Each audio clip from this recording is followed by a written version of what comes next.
Ajit web TV वेखण वाले दर्शकों का हार्दिक स्वागत है। साथियों, मैं हाँ तुहाडा साथी बलदेव सिंह कंबो ते मेरे नाल ने मेरे सहयोगी पत्रकार तविंदर सिंह औलख। जून महीने का जिक्र आउंदियां ही तत्तियां धुप्पां, गर्म हवावां ते सिर साड़वियां लोवां दा जिहड़ा चेता आ जांदा। पर जे जून के महीने की होर भी गल की जाए तो इसका सिख मानसिकता के नाल बहुत गूढ़ा संबंध है। जून 1984 जिसनूं साका नीला तारा के तौर पर जानिया जाता है। जे साका नीला तारा की गल की जाए तो 36 साल के अरसे दे विच इस साके नूं अखीं वेखण वालियां नूं, पिंडे हटाउण वालियां नूं समाज दे विच वेखिया जा सकदा। आओ इसे लड़ी के तहत असीं पहुँचे हाँ ਜ਼ਿਲ੍ਹਾ ਅੰਮ੍ਰਿਤਸਰ तहसील अजनाला ਦੇ ਪਿੰਡ ਵਡਾਲਾ ਭਿੱਟੇਵੱਡ ਵਿਖੇ। ਇੱਥੇ ਅਸੀਂ ਭਾਈ ਰਜਵੰਤ ਸਿੰਘ ਜੀ ਦੇ ਨਾਲ ਗੱਲ ਕਰਾਂਗੇ ਜਿਨ੍ਹਾਂ ਨੇ ਜੂਨ 1984 ਦਾ ਸਾਰਾ ਸੰਤਾਪ ਜਿਹੜਾ ਆਪਣੇ ਪਿੰਡੇ ਦੇ ਹੰਢਾਇਆ। ਵੇਖਾਂਗੇ ਕਿ ਸੰਤ ਜਰਨੈਲ ਸਿੰਘ ਖਾਲਸਾ ਭਿੰਡਰਾਂ ਵਾਲਿਆਂ ਦਾ ਉਹਨਾਂ ਨੇ ਕਿਹੋ ਜਿਹਾ ਸਾਥ ਮਾਣਿਆ। ਉਹ ਆਪਣੀ ਦ੍ਰਿਸ਼ਟੀਕੋਣ ਤੋਂ ਸੰਤ ਜਰਨੈਲ ਸਿੰਘ ਖਾਲਸਾ ਭਿੰਡਰਾਂ ਵਾਲਿਆਂ ਨੂੰ ਕਿਹੋ ਜਿਹੀ ਸ਼ਖਸੀਅਤ ਮਿੱਥਦੇ ਨੇ ਤੇ ਉਸ ਤੋਂ ਬਾਅਦ ਦੇ ਮੌਕੇ ਦੇ ਉੱਤੇ ਜਿਹੜਾ ਭਾਰਤੀ ਫੌਜ ਵੱਲੋਂ ਕੀਤੇ ਤਸ਼ੱਦਦ ਦੇ ਕਿਹੜੀਆਂ ਕਿਸਮਾਂ ਨੂੰ ਉਹਨਾਂ ਨੂੰ ਆਪਣੇ ਪਿੰਡੇ 'ਤੇ ਹੰਢਾਉਣਾ ਪਿਆ। ਆਓ ਮਿਲਦੇ ਹਾਂ ਭਾਈ ਰਜਵੰਤ ਸਿੰਘ ਜੀ ਨੂੰ। ਪਿਆਰੇ ਦਰਸ਼ਕੋ, ਸਾਡੇ ਨਾਲ ਨੇ ਭਾਈ ਰਜਵੰਤ ਸਿੰਘ ਵਡਾਲਾ ਜੀ। ਵਡਾਲਾ ਜੀ, ਅਜੀਤ ਵੈਬ ਟੀਵੀ ਦੇ ਵਿੱਚ ਤੁਹਾਡਾ ਬਹੁਤ ਸਵਾਗਤ ਹੈ ਜੀ। ਬਹੁਤ ਸ਼ੁਕਰੀਆ, ਧੰਨਵਾਦ ਜੀ, ਤੁਸੀਂ ਆਏ ਜੀ ਇੱਥੇ। ਜੂਨ 84 ਦੇ ਮਹੀਨੇ ਦੀ ਗੱਲ ਕੀਤੀ ਜਾਵੇ ਤਾਂ ਬਹੁਤ ਸਿੱਖ ਕੌਮ ਦੇ ਲਈ ਬਹੁਤ ਦਰਦਮੰਦ ਤੇ ਪੀੜਾ ਭਰਿਆ ਮਹੀਨਾ ਹੈ। ਕੀ ਕਹਿਣਾ ਚਾਹੋਗੇ ਤੁਸੀਂ ਇਸ ਸੰਬੰਧ ਵਿੱਚ? ਇਹ ਨਾ ਭੁੱਲਣ ਵਾਲਾ ਮਹੀਨਾ ਜੀ, ਸਾਰੀ ਜ਼ਿੰਦਗੀ ਕੀ ਆਉਣ ਵਾਲੇ ਪੀੜ੍ਹੀਆਂ ਤੱਕ ਨਹੀਂ ਭੁੱਲ ਸਕਦੇ। ਜੋ ਅਸੀਂ ਵੇਖੀ ਵੇਖਿਆ ਪਿੰਡੇ 'ਤੇ ਹੰਢਾਇਆ ਉਹ ਸਾਨੂੰ ਪਤਾ ਜਾਂ ਪਰਮਾਤਮਾ ਨੂੰ। ਸੰਤ ਜਰਨੈਲ ਸਿੰਘ ਖਾਲਸਾ ਭਿੰਡਰਾਂ ਵਾਲਿਆਂ ਦੀ ਗੱਲ ਕੀਤੀ ਜਾਵੇ ਤਾਂ ਉਹਨਾਂ ਦੀ ਸ਼ਖਸੀਅਤ ਦਾ ਤੁਸੀਂ ਜਿਹੜਾ ਵਾ ਉਹ ਨਿੱਘ ਮਾਣਿਆ। ਤੁਸੀਂ ਕਿਵੇਂ ਸੰਤਾਂ ਦੇ ਸੰਪਰਕ ਦੇ ਵਿੱਚ ਆਏ? ਦੇਖੋ ਜੀ, ਅਸੀਂ ਸੰਤ ਬਾਬਾ ਹਜ਼ਾਰਾ ਸਿੰਘ ਖਾਲਸੇ ਵਾਲਿਆਂ ਦੇ ਸੇਵਕ ਹਾਂ। ਅਸੀਂ ਉਹਨਾਂ ਨਾਲ ਸੰਤਾਂ ਨੂੰ ਮਿਲਦੇ ਰਹੇ। ਉਸ ਤੋਂ ਬਾਅਦ ਫਿਰ ਸੰਤਾਂ ਦੀ ਸ਼ਖਸੀਅਤ, ਬਾਣੀ, ਨਾਮ, ਸਿਮਰਨ ਵੇਖ ਕੇ ਫਿਰ ਅਸੀਂ ਸੰਤਾਂ ਨਾਲ ਸਾਡੀ ਬਹੁਤ ਪ੍ਰੇਮ ਹੋ ਗਿਆ। ਉਹਨਾਂ ਨਾਲ ਫਿਰ ਸਾਡਾ ਸੰਪਰਕ ਹੋ ਗਿਆ। ਸਿਰਫ ਅਸੀਂ ਬਾਣੀ ਅਤੇ ਨਾਮ ਹੀ ਉਹਨਾਂ ਕੋਲ ਸਿਮਰਦੇ ਵੇਖਿਆ। ਬਾਕੀ ਇਹੋ ਜਿਹਾ ਕੋਈ ਅੱਤਵਾਦੀ, ਵੱਖਵਾਦੀ ਕੋਈ ਇਹੋ ਜਿਹੀ ਗੱਲ ਨਹੀਂ ਹੈਗੀ। ਹਰ ਇੱਕ ਧਰਮ ਨੂੰ ਮੰਨਣ ਵਾਲੇ ਸੰਤ ਸੀ ਸੰਤ ਜਰਨੈਲ ਸਿੰਘ ਖਾਲਸਾ ਭਿੰਡਰਾਂ ਵਾਲੇ ਜੀ। ਜੂਨ 84 ਦੇ ਮਹੀਨੇ ਦੀ ਗੱਲ ਕੀਤੀ ਜਾਵੇ ਤਾਂ ਉਸ ਟਾਈਮ ਜਦੋਂ ਆਪਰੇਸ਼ਨ ਬਲੂ ਸਟਾਰ ਹੋਇਆ ਉਦੋਂ ਤੁਸੀਂ ਕਿੱਥੇ ਸੀ? ਜਿਸ ਦਿਨ 1 ਤਰੀਕ ਸੀ ਉਸ ਦਿਨ ਅਸੀਂ ਦਰਬਾਰ ਸਾਹਿਬ ਮੱਥਾ ਟੇਕਣ ਗਏ ਸੀ। ਉਸੇ ਦਿਨ ਹੀ ਸਾਡੇ ਸ਼ਾਮ ਨੂੰ 5-6 ਵਜੇ CRP ਨੇ ਇੱਕਦਮ ਆਣ ਕੇ ਮਤਲਬ ਕਾਫੀ ਜ਼ਿਆਦਾ ਤਾਦਾਦ ਦੇ ਵਿੱਚ ਆਰਮੀ ਇੱਕਦਮ ਉਹਨਾਂ ਨੇ ਅੰਦਰ ਵੜਨ ਦੀ ਕੋਸ਼ਿਸ਼ ਕੀਤੀ, ਜਿੱਥੇ ਕਿ ਉੱਥੇ ਕਾਫੀ ਨੁਕਸਾਨ ਵੀ ਹੋਇਆ, ਸਿੰਘਾਂ ਦਾ ਵੀ ਹੋਇਆ, ਇਹਨਾਂ ਦਾ ਵੀ ਹੋਇਆ। ਅਤੇ ਬਾਅਦ ਵਿੱਚ ਉਹ 1 ਤਰੀਕ ਤੋਂ ਬਾਅਦ ਮੈਂ ਦਰਬਾਰ ਸਾਹਿਬ ਤੋਂ ਵਾਪਸ ਘਰ ਆ ਗਿਆ ਸ਼ਾਮ ਨੂੰ। ਇਹ ਵਾਪਸ ਆਉਣ ਦਾ ਕੀ ਕਾਰਨ ਸੀ ਜਦੋਂ ਕਿ ਤੁਸੀਂ ਪਹਿਲਾਂ ਤੋਂ ਹੀ ਸੰਤਾਂ ਦੇ ਨਾਲ ਚੱਲਣ ਦਾ ਸੀ? ਕਿਉਂ ਵਾਪਸ ਆ ਗਏ 1 ਤਰੀਕ ਨੂੰ? ਕਿਉਂਕਿ ਸਾਡੀ ਨਾਨੀ ਜੀ ਉੱਥੇ ਦਰਬਾਰ ਸਾਹਿਬ ਗਏ ਸੀ, ਗੁਰਪੁਰਬ ਕਰਕੇ ਸੇਵਾ ਕਰਦੇ ਹੁੰਦੇ ਸੀ। ਸਾਨੂੰ ਉਹਨਾਂ ਨੇ ਆਣ ਕੇ ਦੱਸਿਆ ਵੀ ਇਸ ਤਰ੍ਹਾਂ ਗੁੜੀਆ ਬੇਟੀ ਤੇਰੀ ਬਿਮਾਰ ਆ ਅਤੇ ਤੁਸੀਂ ਇੱਕ ਨੂੰ ਜਾ ਕੇ ਉਹਨੂੰ ਦਵਾਈ ਬੂਟੀ ਦਿਓ। ਉਸ ਦਿਨ ਫਿਰ ਰਾਤ ਅਸੀਂ ਸ਼ਾਮ ਨੂੰ ਤਕਰੀਬਨ 8-9 ਵਜੇ ਨਾਲ ਉੱਥੋਂ ਗਏ ਹਾਂ। ਮੇਰੇ ਨਾਲ ਇੱਕ ਭਾਈ ਬਲਕਾਰ ਸਿੰਘ ਸੀ, ਸ਼ਹੀਦ ਹੋ ਗਿਆ ਉਹ। ਅਸੀਂ ਸੰਤਾਂ ਨੂੰ ਉਦੋਂ ਮਿਲੇ ਹਾਂ, ਉਦੋਂ ਸ਼ਾਮੀ ਦੇ ਰਸਤੇ ਟਾਈਮ ਮਿਲੇ। ਉਹਨਾਂ ਨੂੰ ਅਸੀਂ ਫਤਿਹ ਬੁਲਾ ਕੇ ਆਏ ਹਾਂ। ਸਾਨੂੰ ਉੱਥੋਂ ਇਹਨਾਂ ਨੇ ਕਿਹਾ ਵੀ ਕੋਈ ਗੱਲ ਨਹੀਂ ਸਿੰਘੋ, ਤੁਸੀਂ 3-4 ਤਰੀਕ ਨੂੰ ਵਾਪਸ ਆ ਜਾਓ। ਮੈਂ ਦੱਸਿਆ ਵੀ ਉਹਦਾ ਕੋਈ ਗੱਲ ਨਹੀਂ, ਫਤਿਹ ਬੁਲਾ ਕੇ ਆ ਗਏ। ਤੁਸੀਂ 1 ਤਰੀਕ ਨੂੰ ਸੰਤਾਂ ਨੂੰ ਆਖਰੀ ਵਾਰ ਮਿਲੇ ਜੋ? ਹਾਂਜੀ। ਉਸ ਟਾਈਮ ਕਿਉਂਕਿ ਆਲੇ ਦੁਆਲੇ ਦਾ ਜੋ ਵਾਤਾਵਰਨ ਬਣਦਿਆ ਸੀ, ਫੌਜ ਆ ਚੁੱਕੀ ਸੀ ਜਾਂ CRP ਨਾਲ ਗੋਲੇਬਾਰੀ ਹੋ ਚੁੱਕੀ ਸੀ, ਕੰਪਲੈਕਸ ਦੇ ਵਿੱਚ ਕੁਝ ਸਿੰਘ ਵੀ ਸ਼ਹੀਦ ਹੋ ਚੁੱਕੇ ਸਨ। ਸੰਤਾਂ ਦੇ ਚਿਹਰੇ ਦਾ ਰੰਗ ਢੰਗ, ਹਾਵ ਭਾਵ ਕਿਹੋ ਜਿਹੇ ਸਨ? ਸੰਤਾਂ ਦੇ ਬਹੁਤ ਚੜ੍ਹਦੀ ਕਲਾ ਸੀ। ਮਤਲਬ ਉਹਦੇ 'ਚ ਕੋਈ ਇਹੋ ਜਿਹੀ ਹੈ ਹੀ ਨਹੀਂ ਵੀ ਕੋਈ ਹੋਵੇ। ਚੜ੍ਹਦੀ ਕਲਾ ਦੇ ਨਾਲ ਉਹ ਬਾਣੀ ਪੜ੍ਹਨ ਰਹੇ ਸੀ, ਰਹਿਰਸ ਕਰਨ ਰਹੇ ਸੀ। ਕੋਈ ਇਹੋ ਜਿਹਾ ਉਹਨਾਂ ਦੇ ਮਨ 'ਚ ਜਾਂ ਦਿਲ 'ਚ, ਦਿਮਾਗ 'ਚ ਗੱਲ ਨਹੀਂ ਹੈਗੀ ਵੀ ਕੋਈ ਗੋਲੀ ਚੱਲੀ ਆ ਜਾਂ ਕੀ ਹੋਣਾ, ਕੋਈ ਭੈ ਨਹੀਂ। ਸੰਤ ਜਰਨੈਲ ਸਿੰਘ ਭਿੰਡਰਾਂ ਵਾਲਿਆਂ ਨੂੰ ਜਿਹੜੀ ਭਾਰਤੀ ਸਟੇਟ ਆ ਜਾਂ ਉਸ ਟਾਈਮ ਦਾ ਜੋ ਮੀਡੀਆ ਉਹਨੇ ਬੜੇ ਜ਼ੋਰ ਸ਼ੋਰ ਨਾਲ ਅੱਤਵਾਦੀ ਪ੍ਰਚਾਰਿਆ। ਸਾਡੀ ਕੌਮ ਦਾ ਵੀ ਬੜਾ ਵੱਡਾ ਹਿੱਸਾ ਜਿਹੜਾ ਉਹਨਾਂ ਨੂੰ ਅੱਤਵਾਦੀ ਮੰਨਦਾ ਰਿਹਾ। ਤੁਸੀਂ ਸੰਤ ਜਰਨੈਲ ਸਿੰਘ ਖਾਲਸਾ ਭਿੰਡਰਾਂ ਵਾਲਿਆਂ ਦਾ ਜਿਹੜਾ ਨੇੜਿਓਂ ਸਾਥ ਮਾਣਿਆ, ਤੁਹਾਨੂੰ ਕੀ ਲੱਗਦੇ ਸੀ ਵੀ ਉਹ ਕੋਈ ਅੱਤਵਾਦੀ ਸੀ? ਬਿਲਕੁਲ ਜੀ ਨਹੀਂ। ਇਹ ਸਾਰੀ ਸਰਾਸਰ ਮੀਡੀਆ, ਪ੍ਰੈਸ ਜਿਹੜੀ ਆ ਸਰਕਾਰ ਦੀ, ਇਹ ਸਾਰੀ ਉਹਨਾਂ ਦੀ ਬਣਾਈ ਚਾਲ ਆ ਸੰਤ ਇਹੋ ਜਿਹੇ ਮਹਾਂਪੁਰਸ਼ ਸੀ ਜਿਹੜੇ ਹਿੰਦੂਆਂ ਦੀਆਂ ਬੇਟੀਆਂ ਵੀ ਉਹਨਾਂ ਨੇ ਵਸਾਈਆਂ। ਹਾਲਾਂਕਿ ਸਾਨੂੰ ਖੁਦ ਪਤਾ ਉੱਥੇ ਇੱਕ ਤਰਨ ਦੇ ਲੜਕੀ ਸੀ ਹਿੰਦੂਆਂ ਦੀ, ਉਹਨਾਂ ਨੂੰ ਸੱਦ ਕੇ ਉਹਦੇ ਸਹੁਰਿਆਂ ਨੂੰ ਉੱਥੇ ਸੱਦ ਕੇ ਬਹਿ ਕੇ ਉਹਨਾਂ ਨੂੰ ਫੈਸਲਾ ਕਰਾ ਕੇ ਉਹਨਾਂ ਦੇ ਘਰ ਪਹੁੰਚਾਇਆ। ਇਹੋ ਜਿਹੀ ਕੋਈ ਗੱਲਬਾਤ ਨਹੀਂ ਹੈਗੀ ਸੰਤਾਂ ਦੇ ਵਿੱਚ ਵੀ ਜਿਹੜੀ ਮਤਲਬ ਅੱਤਵਾਦ ਜਾਂ ਵੱਖਵਾਦ ਜਾਂ ਮਤਲਬ ਇਹ ਸਿਰਫ ਮੀਡੀਆ ਦੀ ਜਾਂ ਸੈਂਟਰ ਗੌਰਮੈਂਟ ਦੀ ਇਹਨਾਂ ਦੀ ਇੱਕ ਪਾਲਿਸੀ ਹੀ ਵੀ ਸੰਤਾਂ ਨੂੰ ਕਿਸੇ ਨਾ ਕਿਸੇ ਤਰ੍ਹਾਂ ਬਦਨਾਮ ਕਰੀਏ। ਹੋਰ ਮੈਂ ਸੰਤ ਇਹੋ ਜਿਹੇ ਸੰਤ ਨਹੀਂ, ਬਹੁਤ ਚੜ੍ਹਦੀ ਕਲਾ ਸੰਤ ਸੀ, ਬਹੁਤ ਬਾਣੀ ਦਾ ਪੱਕੇ ਸੰਤ ਸੀ। ਜੇ ਇਹਦੀ ਸੰਘਰਸ਼ ਦੀ ਪਿੱਠ ਭੂਮੀ ਦੇ ਚਲੇ ਜਾਈਏ, ਕਿਉਂਕਿ ਤੁਸੀਂ ਉਦੋਂ ਦੱਸਦੇ ਵੀ ਖਾਲਸਾ ਕਾਲਜ ਪੜ੍ਹਦਿਆਂ ਹੀ ਸੰਤਾਂ ਦੇ ਸੰਪਰਕ ਦੇ ਵਿੱਚ ਆਏ, ਤੇ ਜਿਹੜਾ ਐਜੀਟੇਸ਼ਨ ਸੀ, ਜਿਹੜੀ ਸੰਘਰਸ਼ ਸੀ, ਜਿਹੜੀਆਂ ਮੰਗਾਂ ਸੀ, ਉਹ ਕੀ ਸੀ? ਥੋੜ੍ਹਾ ਜਿਹਾ ਉਹਦੇ ਉੱਤੇ ਵੀ ਕੋਈ ਗੱਲ ਕਰੋ ਵੀ ਕਿਹੜੀਆਂ ਮੰਗਾਂ ਦਾ ਸੰਘਰਸ਼ ਸੀ? ਵੇਖੋ ਜੀ, ਪਹਿਲਾਂ ਜਦੋਂ ਭਾਈ ਅਮਰੀਕ ਸਿੰਘ ਜੀ ਹੋਏ ਨੇ, ਗ੍ਰਿਫਤਾਰ ਹੋਏ ਆ, ਉਦੋਂ ਪਹਿਲਾਂ ਮੋਰਚਾ ਲੱਗਾ, ਸੰਤਾਂ ਨੇ ਲਾਇਆ, ਵੱਧ ਚੜ੍ਹ ਕੇ ਸੰਗਤਾਂ ਨੇ ਸਾਥ ਦਿੱਤਾ।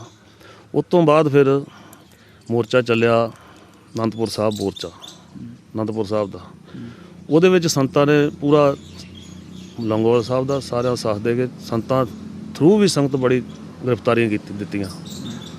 ਮੋਰਚਾ ਅਨੰਦਪੁਰ ਸਾਹਿਬ ਦਾ ਸੀ, ਉਹ ਜਿਹੜਾ ਅਨੰਦਪੁਰ ਸਾਹਿਬ ਦਾ ਮੋਰਚਾ ਸੀ ਉਹਨੂੰ ਭੁਲਾਉਣ ਦੀ ਖਾਤਰ ਹੀ ਇਹ ਸਾਰਾ ਕੰਮ ਹੋਇਆ ਵੀ ਉਹਦੇ ਵਿੱਚ ਸਾਡੀਆਂ ਵੱਧ ਅਧਿਕਾਰ ਸੀ, ਸਾਡੀ ਸਟੇਟ ਨੂੰ ਵੱਧ ਮੰਗਾਂ ਜਿਹੜੀਆਂ ਸਾਡੀਆਂ ਵੱਧ ਅਧਿਕਾਰਾਂ ਦੀਆਂ ਸੀ, ਉਹਦੇ ਕਰਕੇ ਹੀ ਇਹ ਜੋ ਮੋਰਚਾ ਸੀ ਫੇਲ ਕਰਨ ਦੀ ਬਦੌਲਤੀ ਜੋ ਕੁ ਹੋਇਆ।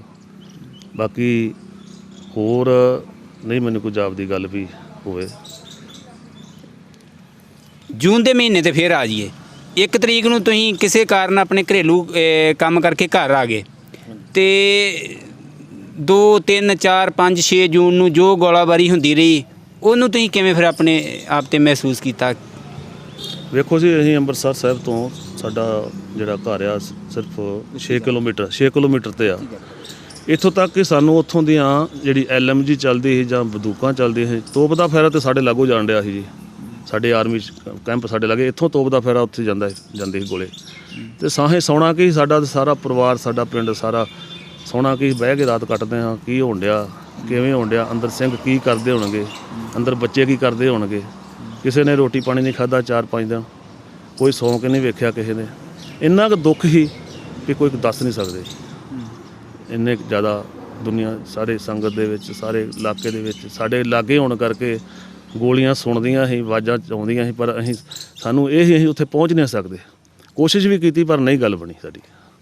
ਵੱਖ-ਵੱਖ ਪਿੰਡਾਂ ਤੋਂ ਜਿਹੜੇ ਉਸ ਟਾਈਮ ਰੋਸ ਦੇ ਵਜੋਂ ਜਥੇ ਜਿਹੜੇ ਦਰਬਾਰ ਸਾਹਿਬ ਵੱਲ ਨੂੰ ਵਹੀਰਾਂ ਘੱਤ ਗਏ, ਮੈਂ ਸੁਣਿਆ ਵੀ ਇਸ ਪਿੰਡ ਵਡਾਲਾ ਦੇ ਵਿੱਚੋਂ ਵੀ ਕੋਈ ਜਥਾ ਜਿਹੜਾ ਦਰਬਾਰ ਸਾਹਿਬ ਵੱਲ ਨੂੰ ਉਸ ਟਾਈਮ ਤੁਰਿਆ ਸੀ ਕੋਈ? ਹਾਂਜੀ, ਅਸੀਂ ਖੜਿਆ ਸੀ, ਸਿੰਘ ਸਾਰੇ ਇਕੱਠੇ ਹੋ ਗਏ। ਅਸੀਂ ਫਿਰ ਇੱਥੋਂ ਮਾਲਾਂ ਲਾਗੋਂ ਜਾਣ ਲੱਗੇ, ਸਾਨੂੰ ਨਹੀਂ ਜਾਣਦਾ। ਫਿਰ ਵਾਪਸ ਮੁੜ ਕੇ ਅਸੀਂ ਗਏ ਹਾਂ ਮੀਰਾਂਕੋਟ ਚੌਂਕ 'ਚ। ਮੀਰਾਂਕੋਟ ਚੌਂਕ ਅੱਗੇ ਸੰਗਤ ਬੜੀ ਇਕੱਠੀ ਹੋਈ ਸੀ ਉੱਥੇ ਸੜਕ 'ਤੇ। ਜਦੋਂ ਇਹ ਆਰਮੀ ਨੇ ਦੇਖਿਆ ਕਿ ਇੱਥੇ ਮਤਲਬ ਸੰਗਤ ਬਹੁਤ ਜ਼ਿਆਦਾ ਆ, ਹੋਵੇ ਨਾ ਕਿਤੇ ਇਹ ਨਾਕਾ ਤੋੜ ਕੇ ਨਿਕਲ ਜਾਣ, ਇਹਨਾਂ ਫਿਰ ਉੱਥੇ ਗੋਲੀ ਚਲਾਈ ਮੀਰਾਂਕੋਟ ਚੌਂਕ 'ਚ। ਕਿੰਨੇ ਚਲਾਈ? ਆਰਮੀ ਨੇ। ਉੱਥੇ ਕੁਛ ਸਿੰਘ ਸ਼ਹੀਦ ਵੀ ਹੋਏ। ਬਾਕੀ ਫਿਰ ਸੰਗਤਾਂ ਨੇ ਕੀਤਾ ਵੀ ਹੁਣ ਜਾਣ ਦਾ ਨਾ ਲੰਘਣ ਦੇਣਾ, ਮਰਨ ਦਾ ਹੀ ਜਾਣਾ। ਹੁਣ ਆਪੋ ਆਪਣੇ ਪਿੰਡੇ ਜਾ ਕੇ ਰੱਬ ਕਰੋ, ਫਿਰ ਕੀ ਕਰ ਸਕਦੇ ਹਾਂ। ਵਾਪਸ ਆ ਗਏ ਪਿੰਡਾਂ ਘਰਾਂ ਨੂੰ ਵਾਪਸ ਆ ਗਏ। ਫਿਰ ਤੁਹਾਨੂੰ ਆਰਮੀ ਨੇ ਫਿਰ ਕਾਹਦੇ 'ਚ ਗ੍ਰਿਫਤਾਰ ਕੀਤਾ, ਕਦੋਂ ਗ੍ਰਿਫਤਾਰ ਕੀਤਾ? ਸਾਨੂੰ ਵੇਖੋ ਜੀ, ਜੁਲਾਈ ਦੇ ਵਿੱਚ 1-2 ਜੁਲਾਈ 2-3 ਜੁਲਾਈ ਨੂੰ ਸਾਨੂੰ ਗ੍ਰਿਫਤਾਰ ਕੀਤਾ। ਕਿੱਥੋਂ ਕੀਤਾ? ਸਾਨੂੰ ਛਾੜਿਓਂ ਕੀਤਾ ਗ੍ਰਿਫਤਾਰ। ਮੈਂ ਤੇ ਬਲਕਾਰ ਸਿੰਘ, ਉਹ ਸ਼ਹੀਦ ਹੋ ਗਿਆ। ਅਸੀਂ ਜਾ ਰਹੇ ਸੀ, ਆਰਮੀ ਨੇ ਸਾਨੂੰ ਘੇਰਾ ਪਾ ਕੇ ਉੱਥੇ, ਤੇ ਸਾਨੂੰ ਉਹਨਾਂ ਨੇ ਚੁੱਕ ਲਿਆ ਉੱਥੋਂ ਹੀ। ਸਾਨੂੰ ਇਹ ਵੀ ਨਹੀਂ ਪਤਾ ਸਾਨੂੰ ਕੱਚ ਗ੍ਰਿਫਤਾਰ ਕੀਤਾ, ਸਾਨੂੰ ਇਹ ਵੀ ਨਹੀਂ ਪਤਾ ਵੀ ਸਾਨੂੰ ਕਿਉਂ ਗ੍ਰਿਫਤਾਰ ਕੀਤਾ, ਕਿਉਂਕਿ ਅਸੀਂ ਉਦੋਂ ਸਾਬਤ ਸੂਰਤ ਐਸੇ ਸੀ ਜਿਸ ਤਰ੍ਹਾਂ ਦੇ ਹੋਣਿਆ। ਅੰਮ੍ਰਿਤਧਾਰੀ ਹਾਂ, ਕੁੜਤਾ ਪਜਾਮਾ ਪਾਇਆ ਸੀ, ਦਸਤਾਰ ਸੱਜੀ ਸੀ, ਦੋਵੇਂ ਇੱਕੋ ਜਿਹੇ। ਪਤਾ ਨਹੀਂ ਕਿਹੜੇ ਕੰਮ ਨੂੰ ਸਾਨੂੰ ਤਾਂ ਇਹ ਵੀ ਨਹੀਂ ਸਮਝ ਲੱਗੀ ਸਾਨੂੰ ਚੁੱਕਿਆ ਕਿਹੜੀ ਗੱਲੋਂ, ਸਾਡਾ ਕਸੂਰ ਹੀ ਕੋਈ ਨਹੀਂ। ਤੇ ਉਹ ਤੋਂ ਬਾਅਦ ਸਾਨੂੰ ਚੁੱਕ ਕੇ ਕੈਂਪ 'ਚ ਲੈ ਗਏ ਆ। ਉੱਥੇ 2 ਹੀ ਕੈਂਪ ਸੀ, 1 ਨੰਬਰ ਕੈਂਪ ਅਤੇ 2 ਨੰਬਰ ਕੈਂਪ। ਸਾਨੂੰ 2 ਨੰਬਰ ਕੈਂਪ 'ਚ ਰੱਖਿਆ। 2 ਕੈਂਪ ਉੱਥੇ ਜਿਹੜੇ ਸਿੰਘ ਦਰਬਾਰ ਸਾਹਿਬੋਂ ਜਿਹੜੇ ਫੜੇ ਸੀ, ਜਿੰਨੇ ਵੀ ਜ਼ਖਮੀ ਵੀ ਜਿਹੜੇ ਫੜੇ ਸੀ, ਜੇ ਦੂਜੇ ਵੀ, ਉਹ ਸਾਰੇ ਉਸੇ ਕੈਂਪਾਂ 'ਚ ਸੀ। ਉਹਨਾਂ ਕੈਂਪਾਂ 'ਚ ਅਸੀਂ ਰਹੇ। ਫਿਰ ਕੈਂਪਾਂ ਦੇ ਵਿੱਚ ਜਿਹੜੇ ਨਾਮਵਰ ਸਿੰਘਾਂ ਦੀ ਗੱਲ ਕੀਤੀ ਜਾਵੇ ਤੇ ਉਹ ਕਿਹੜੇ ਸਿੰਘ ਸੀ ਕੈਂਪਾਂ ਦੇ ਵਿੱਚ ਆਰਮੀ ਦੇ? ਦੇਖੋ ਜੀ, ਉੱਥੇ ਆਪਣਾ ਹਰਮਿੰਦਰ ਸਿੰਘ ਸੰਧੂ ਉੱਥੇ ਸੀ, ਆਪਣਾ ਵਟੋਆ ਸਾਹਿਬ ਵੀ ਉੱਥੇ ਸੀ। ਇਹ 1 ਨੰਬਰ ਕੈਂਪ 'ਚ ਸੀ ਸਾਰੇ, ਤੇ ਆਪਣਾ ਅਸੀਂ 2 ਨੰਬਰ 'ਚ ਹਾਂ। 2 ਨੰਬਰ ਦੇ ਵਿੱਚ ਕਵਲਜੀਤ ਸੁਲਤਾਨ ਵੰਡੀਆ ਸੀ, ਮੈਂ ਹਾਂ, ਸਵਰਨਜੀਤ ਕਰਾਲੀਆਂ ਸੀ, ਪ੍ਰਗਟ ਸਿੰਘ ਚਗਾਵਾਂ ਤੇ ਹੋਰ ਕਾਫੀ ਸਿੰਘ ਸੀ ਜਿਹੜੇ ਉੱਥੇ ਕੋਈ ਅੰਦਰੋਂ ਫੜੇ, ਕੋਈ ਸਾਡੇ ਕੇ ਬਾਹਰੋਂ ਫੜ ਕੇ ਖੜੇ ਜਦੋਂ ਆਰਮੀ ਨੇ, ਸਾਰੇ ਉੱਥੇ ਇਕੱਠੇ ਕੀਤੇ। ਉੱਥੇ ਇੰਟਰੋਗੇਸ਼ਨ ਹੁੰਦੀ ਸੀ, ਉੱਥੇ ਫਿਰ ਸਾਰਾ ਇਹ ਆਰਮੀ ਕਰਦੀ ਸੀ, ਪੁਲਿਸ ਨੇ ਕੁਝ ਨਹੀਂ ਕੀਤਾ। ਆਰਮੀ ਦਾ ਕੀ ਰਵੱਈਆ ਸੀ ਜਿਹੜੇ, ਕਿਉਂਕਿ ਫੜੇ ਗਏ ਕਈ ਵਿੱਚੋਂ ਬਦੋਸ਼ੇ ਵੀ ਹੋਏ ਹੈਗੇ ਸੀ, ਇਹ ਕੋਈ ਜਿਹੜੇ ਸਿੰਘਾਂ ਦੀਆਂ ਗਤੀਵਿਧੀਆਂ ਦੇ ਵਿੱਚ ਵੀ ਸ਼ਾਮਲ ਸੀ, ਕਈ ਬਦੋਸ਼ੇ ਵੀ ਸੀ, ਆਰਮੀ ਦਾ ਕੀ ਰਵੱਈਆ ਸੀ ਤੁਹਾਡੇ ਕੋਲ? ਆਰਮੀ ਦਾ ਉਦੋਂ ਵੇਖੋ ਜੀ ਬਹੁਤ ਮਾੜਾ ਰਵੱਈਆ ਸੀ। ਉਦੋਂ ਉੱਥੇ ਟੈਨ ਬਿਹਾਰ ਲੱਗੀ ਸੀ ਆਰਮੀ, ਸਾਨੂੰ ਉਹਨਾਂ ਨੂੰ ਸਾਡੀ ਗੱਲ ਦੀ ਸਮਝ ਨਹੀਂ ਲੱਗਦੀ, ਨਾ ਸਾਨੂੰ ਉਹਨਾਂ ਦਾ ਪਤਾ ਲੱਗਦਾ ਸੀ। ਉਹਨਾਂ ਦੇ ਵਿੱਚੋਂ ਫਿਰ ਇਹਨਾਂ ਨੇ ਸਾਨੂੰ ਬਹੁਤ ਜ਼ਿਆਦਾ ਟਾਰਚਰ ਕੀਤਾ। ਕੋਈ ਸਿੰਘ ਉੱਥੇ ਸ਼ਹੀਦ ਵੀ ਹੋਏ ਆ, ਟਾਰਚਰ ਕਰਦਿਆਂ ਕਈ ਮਾਰੇ ਗਏ, ਕਈਆਂ ਨੂੰ ਉੱਥੋਂ ਬਾਹਰ ਕੱਢ ਕੇ ਮਾਰਿਆ ਗਿਆ। ਸਾਡੇ ਵੇਖਣ ਦੇ ਵਿੱਚ ਕਈ ਸਾਡੇ ਨਾਲ ਦੇ ਜਿਨ੍ਹਾਂ ਨੂੰ ਇੰਨਾ ਕੁ ਜ਼ਿਆਦਾ ਟਾਰਚਰ ਕੀਤਾ ਵੀ ਉੱਥੇ ਹੀ ਦਮ ਤੋੜ ਗਏ, ਕਿਉਂਕਿ ਉਹਨਾਂ ਵਿੱਚ ਸਾਡੇ ਵੀ ਆ ਵੇਖੋ ਇੱਥੇ ਜ਼ਖਮ ਹੋਏ ਆ, ਇਹਨਾਂ ਨੇ ਪੱਟ ਚੀਰ ਕੇ ਲੂਣ ਭਰਦੇ ਰਹੇ ਪੱਟਾਂ ਦੇ ਵਿੱਚ। ਤੁਹਾਡੇ? ਹਾਂਜੀ, ਇੱਥੇ ਦਿਖਾਓ, ਆ ਵੇਖੋ, ਆ ਉੱਚੀ ਗੱਲ ਕਰੋ, ਆ ਪੱਟ ਚੀਰ ਕੇ 2 ਸਾਈਡਾਂ ਤੋਂ, ਤੇ ਸਿਰਫ ਸਾਡੇ ਤੇੜ ਕਸ਼ਹਿਰੇ ਰਹਿ ਗਏ ਸੀ, ਬਾਕੀ ਸਭ ਸਾਡੇ ਕੱਪੜੇ ਕੁੱਪੜੇ ਸਭ ਖਤਮ ਹੋ ਗਏ। ਤੇ ਬਾਕੀ ਚੰਦ ਸਿੰਘ ਰਹਿ ਗਏ, ਬਾਕੀ ਤੇ ਇਹਨਾਂ ਨੇ ਉਹ ਸ਼ਹੀਦ ਕਰਤੇ। ਜਿਹੜੇ ਦਰਬਾਰ ਸਾਹਿਬੋਂ ਫੜੇ ਸੀ ਉਹ ਵੀ ਸਾਡੇ ਨਾਲ, ਫਿਰ ਅਸੀਂ ਸਾਰੇ ਸਾਨੂੰ ਜਦੋਂ ਆਰਮੀ ਦਾ ਨਿਕਲ ਹੋਇਆ ਵਾ, ਸਾਨੂੰ ਕੀਤਾ ਵਾ ਪੁਲਿਸ ਦੇ ਵੱਲ ਕੀਤਾ, ਹੈਂਡ ਕੀਤਾ ਪੁਲਿਸ ਨੇ। ਉਦੋਂ ਫਿਰ ਸਾਨੂੰ ਕਾਗਜ਼ੀ ਸਾਨੂੰ ਉਦੋਂ ਸ਼ੋਅ ਕੀਤਾ, ਨਹੀਂ ਤਾਂ ਸਾਨੂੰ ਸ਼ੋਅ ਹੀ ਨਹੀਂ ਕੀਤਾ ਵੀ ਕਿੱਥੋਂ ਫੜੇ ਆ, ਕਿੰਨੇ ਫੜੇ ਆ, ਕਿੰਨੇ ਸਿੰਘ ਸੀ, ਕਿੰਨੇ ਰਹਿ ਗਏ। ਬਸ ਕੋਈ ਉਦੋਂ ਜਦੋਂ ਪੁਲਿਸ ਦੇ ਅਸੀਂ ਕਸਟਡੀ 'ਚ ਆਏ ਹਾਂ, ਫਿਰ ਸਾਡਾ ਉੱਥੇ ਹਾਜ਼ਰੀ ਲੱਗੀ ਵੀ ਇਹ ਬੰਦੇ ਹੈਗੇ ਆ, ਨਹੀਂ ਤੇ ਸਾਨੂੰ ਕਾਗਜ਼ਾਂ 'ਚ ਦੱਸਿਆ ਹੀ ਨਹੀਂ ਗਿਆ ਵੀ ਕਿੱਥੇ ਰਹੇ। ਆਰਮੀ ਤੋਂ ਬਾਅਦ ਪੁਲਿਸ ਦਾ ਕੋਈ ਰਵੱਈਆ, ਕੋਈ ਹਮਦਰਦੀ ਵਾਲਾ ਹੈਗਾ ਸੀ ਤੁਹਾਡੇ ਪ੍ਰਤੀ ਕੋਈ? ਵੇਖੋ ਜੀ, ਜਦੋਂ ਸਾਨੂੰ ਆਰਮੀ ਨੇ ਨਿਕਲੇ ਆ, ਜੇਲ੍ਹ ਗਏ ਆ, ਉਦੋਂ ਪੁਲਿਸ ਦਾ ਬਹੁਤ ਵਧੀਆ ਰਵੱਈਆ ਸੀ। ਸਾਨੂੰ ਉਹਨਾਂ ਨੇ ਕੋਈ ਤੰਗ ਨਹੀਂ ਕੀਤਾ, ਕੋਈ ਟਾਰਚਰ ਨਹੀਂ ਕੀਤਾ। ਸਾਡਾ ਮਤਲਬ ਜੇ ਅਸੀਂ ਜੇਲ੍ਹ ਗਏ ਆ, ਸਾਨੂੰ ਜੇਲ੍ਹ ਸੁਪਰਡੈਂਟ ਨੇ ਸਾਡੀ ਕੰਡੀਸ਼ਨ ਹਾਲਤ ਵੇਖ ਕੇ ਇੰਨਾ ਕੁ ਉਹਨੂੰ ਤਰਸ ਆਇਆ ਵੀ ਸਾਡੇ ਵੱਲ ਵੇਖ ਕੇ ਗੱਜਣ ਸਿੰਘ ਉਦੋਂ ਹੁੰਦਾ ਸੀ ਬਲੂ ਸਟਾਰ ਦੇ ਵਿੱਚ, ਗੱਜਣ ਸਿੰਘ ਸੁਪਰਡੈਂਟ। ਸਾਡੇ ਤੇੜ ਸਿਰਫ ਕਸ਼ਹਿਰੇ ਸੀ ਜਾਂ ਪਾਟੀਆਂ ਬਣਾਉਣਾ ਤੇ ਪਾਟੇ ਸਿਰਾਂ ਤੇ ਕੇਸ ਕੀਆਂ ਸੀ, ਕੋਈ ਚੀਜ਼ ਨਹੀਂ ਸੀ। ਜਦੋਂ ਸਾਡੀ ਹਾਲਤ ਵੇਖ ਕੇ ਉਹ ਉੱਥੇ ਜੇਲ੍ਹ 'ਚ ਖਲੋ ਦਾ ਰੋ ਪਿਆ ਇੱਕ ਵੀ ਸਾਡੀ ਕੌਮ ਨਾਲ ਇਹ ਹਾਲ।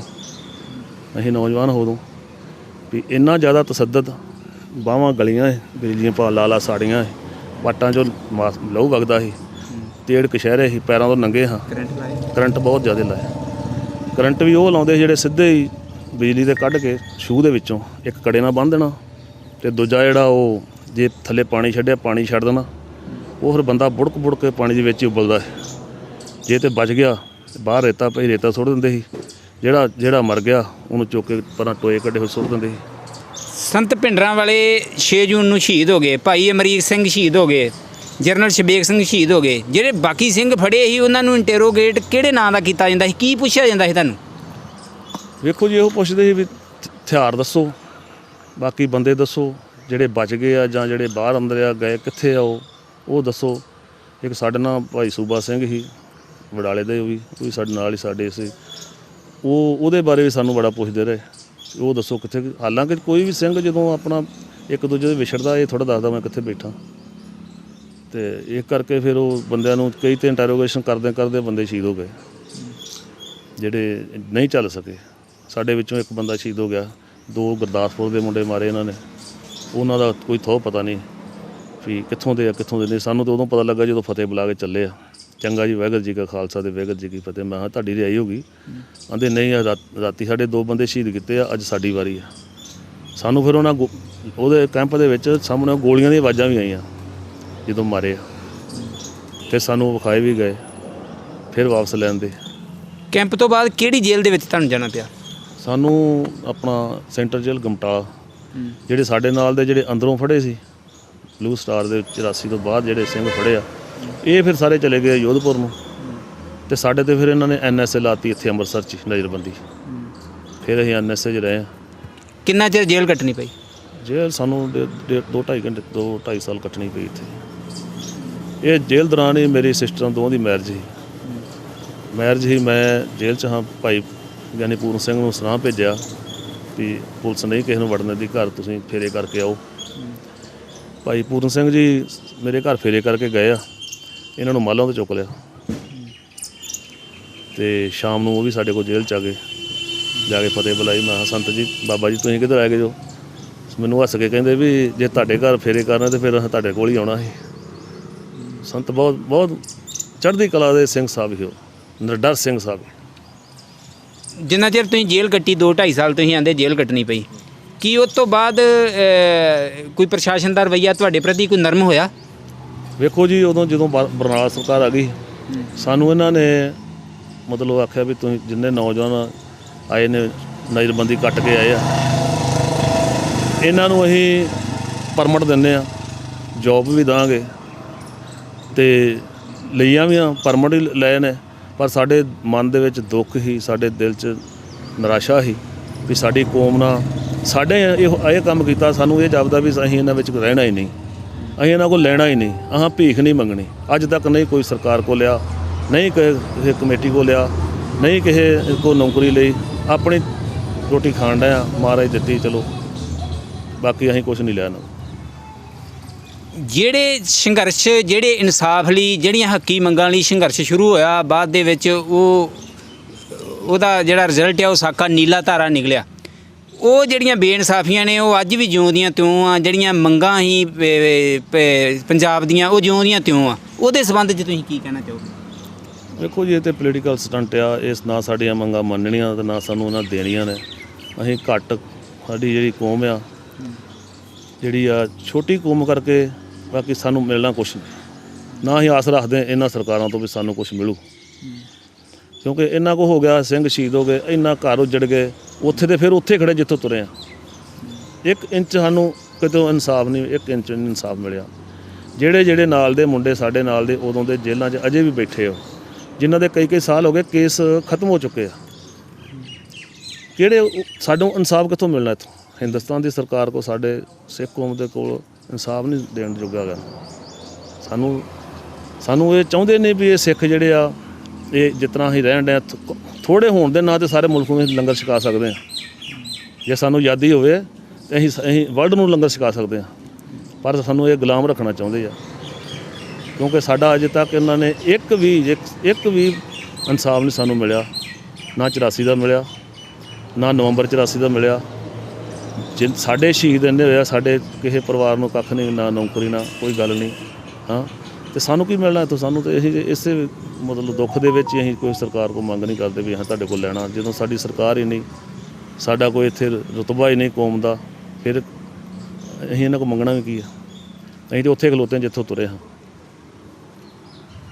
ਪਿਆਰੇ ਦਰਸ਼ਕੋ, ਜਿੱਥੋਂ ਆਂਦੇ ਤੁਰੇ ਆ ਅਸੀਂ ਉੱਥੇ ਅਜੇ ਵੀ ਪਹੁੰਚੇ ਆ। ਸਰਕਾਰ ਦੇ ਕੋਲੋਂ ਕਿਸੇ ਤਰ੍ਹਾਂ ਦੇ ਇਨਸਾਫ ਦੀ ਕੋਈ ਆਸ ਨਹੀਂ। ਇਹ ਗੱਲਾਂ ਕੀਤੀਆਂ ਨੇ ਭਾਈ ਰਜਵੰਤ ਸਿੰਘ ਨੇ। ਉਹਨਾਂ ਦੇ ਵਿੱਚ ਅੱਜ ਵੀ ਜਿਹੜਾ ਇਹ ਦੇਸ਼ ਪ੍ਰਤੀ ਜੋ ਉਹਨਾਂ ਦੀ ਭਾਵਨਾ ਉਹਦੇ 'ਚੋਂ ਡੁੱਲ ਪੈਂਦਾ ਹੈ ਕਿ ਦੇਸ਼ ਨੇ ਉਹਨਾਂ ਨੂੰ ਬੇਗਾਨਗੀ ਦਾ ਅਹਿਸਾਸ ਕਰਾਇਆ ਹੈ। ਜਿਹੜੇ ਘੱਟ ਗਿਣਤੀ ਭਾਈਚਾਰਾ ਉਹਦੇ ਵਿੱਚ ਉਹ ਰਹਿੰਦਿਆਂ ਹੋਏ ਮਹਿਸੂਸ ਕਰਦੇ ਨੇ ਕਿ ਸਰਕਾਰ ਕੋਲੋਂ ਕਿਸੇ ਇਨਸਾਫ ਦੀ ਕੋਈ ਆਸ ਨਹੀਂ। ਇਹਨਾਂ ਹੀ ਲਫ਼ਜ਼ਾਂ ਦੇ ਨਾਲ ਰਹਿੰਦੇ ਹਾਂ। ਤੁਹਾਡੇ ਕੋਲੋਂ ਇਜਾਜ਼ਤ। ਮੇਰੇ ਨਾਲ ਨੇ ਮੇਰੇ ਸਹਿਯੋਗੀ ਪੱਤਰਕਾਰ ਧਰਵਿੰਦਰ ਸਿੰਘ ਔਲਖ।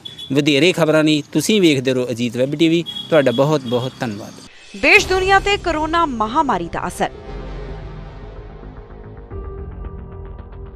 ਇਹ ਜ਼ਰੂਰੀ ਹੈ ਕਿ ਤੁਹਾਨੂੰ ਮਿਲੇ ਸਹੀ ਜਾਣਕਾਰੀ ਅਤੇ ਪਤਾ ਹੋਵੇ ਸੱਚੀ ਖਬਰ। ਅਜੀਤ ਵੈਬ ਟੀਵੀ ਦੇ ਸੈਂਕੜੇ ਪੱਤਰਕਾਰਾਂ ਦੀ ਹੈ ਹਰ ਪਲ, ਹਰ ਜਗ੍ਹਾ ਤੇ ਹਰ ਸਥਿਤੀ ਤੇ ਪੈਣੀ ਨਜ਼ਰ।